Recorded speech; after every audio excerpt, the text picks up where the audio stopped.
إلهي وحفظنا يا رير كان إيه دورايا لكن دad badan baa igu dayday markaan qisadeedii guurka ka sheekeeyay dhalinyaro fara badan oo dhageysatay oo reer Yurub ah reer galbeeda waa gaaladii ay qabeen iska wada fureen gabdhihii kale iska wada fureen hooyooyinkoodii u soo noqdeen oo ay dhaheen hooyo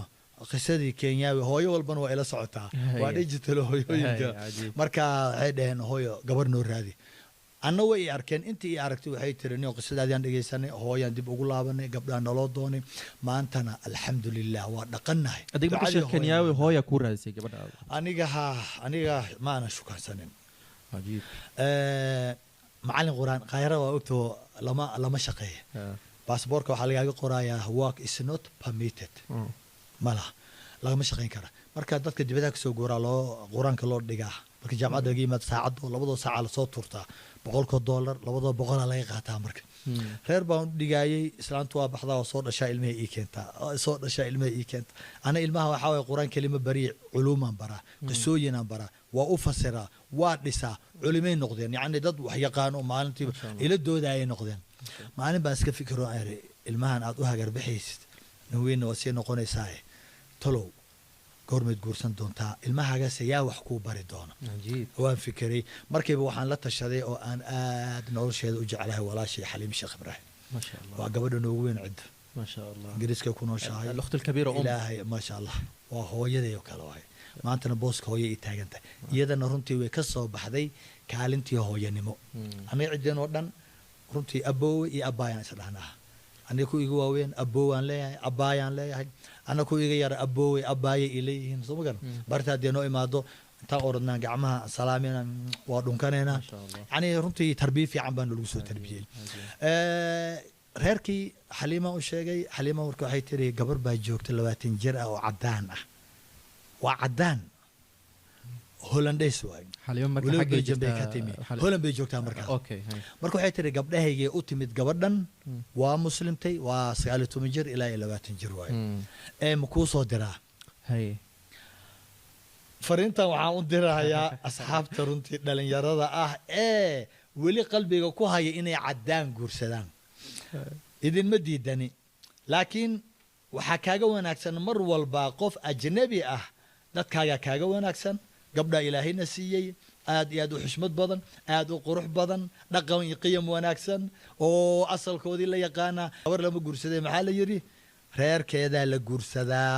meelna aan ka aadeynin gabadhaas iyada ah markay tir Xaliimo waan ku soo diraya waxaan yiri Xaliimo ma gabadhaas waa cadaan ha 20 sano gaalnimo ku soo gaartay Soomaa qofka caadiga ahna 20 sano wuxuu rabo soo sameeyay tada kale ma afaqaani aniga hooyana way jeceshahay haddaan qaado gabadhan guursanayo hooyo agteedan ku soo guursanaa hooyo iyadana isma af yaqaanaan hooyo soo igama qabjabaysa gabadhii wiilkii ay jecleed uu keensaday haddaana is af garanaynin ka waran waa dhib waaye laakiin adigu waxay tiri dee ingiriiska iskula hadlaysaan ha laakiin tolkii qaraabadii iyo aawi walaalii maxay iskula hadlayaan soo aniga iyo guurkayga waa kala go'meena aniga reerkayga marka kow gabadhii aan aniga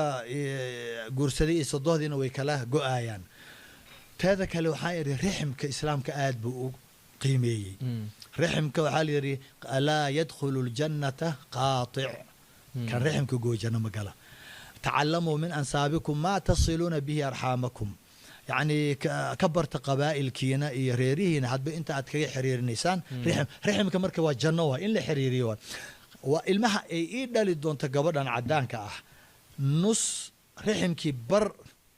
وانقوي أو أبتيالو أو حبر يرى أوي ملح ها بركي قبض أنت كلا قالوا هاي gabadha walaalaheedoo dhan soo ilmihii markay arkaan ilmaha dib ilaahay iga siiyo ay arkaan habaryaar kuwa dhahay ilmihii habaryarood ku booday abtiyaalood ku booday abtiya yimid abti habar ilmihii abtina male habaryarna male markay gaalo waay waan gooy soo ilmihii uma ihsaan sameeynin inay baarinimadood yarataa laga yaab markay abtiyaalo dhan ka gooyay tii kale ka gud mideeda kale waxaan ka sii fikiray markaan gabadhan kuma aanay dhalan islaamka kuwii ku dhashaaba marka baxay ma garatay gabadhan soo gashay islaamka marka ilmaha ii dhasho haddii in case ilaahay ma qadarine aan aniga ka hormaro oo iyaduna ay ilmihii maaragtay islaamkii ka laabato oo wax dhici kara moogta iftiraad waaye ay ilmihii xagee aadaan ilmahaas hooyadii hadday gaalowdo ilaahay uma qadaree maanta muslimadu waa gabadhaas boqorad waay maasha allah laakiin haddii in case ay dhacdo in badanaa ka laabtay oo ilmana ay ii dhasho ilmahaas xaggee aadayaan waa ilmo sheekh ibraahim oo gaalo noqdo soo maaha marka meelo badan baan ka fiiriyey gabadhii markay dhegaysatay waxay tiri inay saas u fikirayso ma u malaynayn